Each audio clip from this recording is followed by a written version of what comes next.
अस्सलामुअलैकुम दोस्तों, की हाल चाल है जी।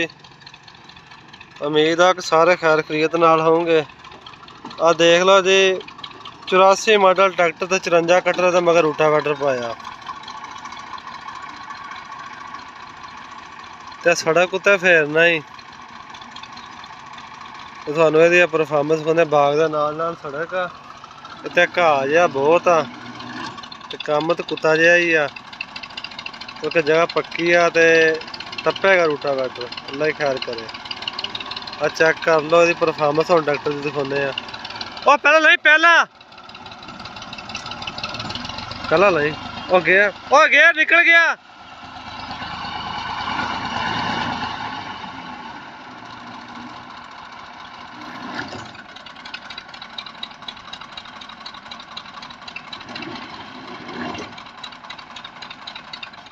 ओ तेरा लो नहीं मैं लगा है ना, लो लगा या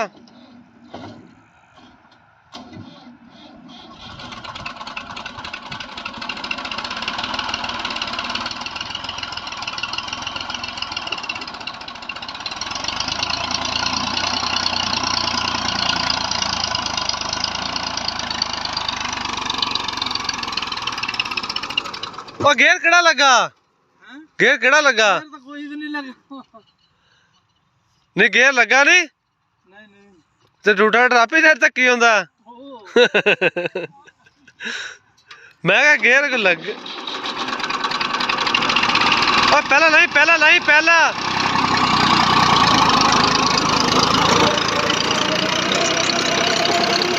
चेक कर लो जी।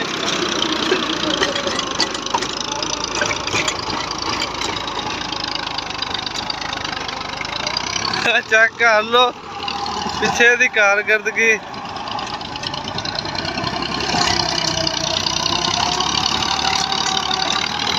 हाँ वेख लो, पक्की जगह सी ते पट्टी होंदा घाह घू हर शाई। 54 कटर रूटावेटर 200 देख लो।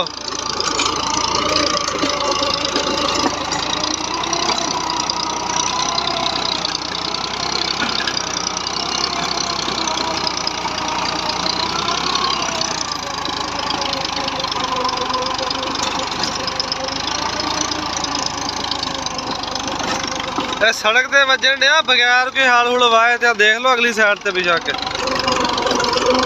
चेक कर लो।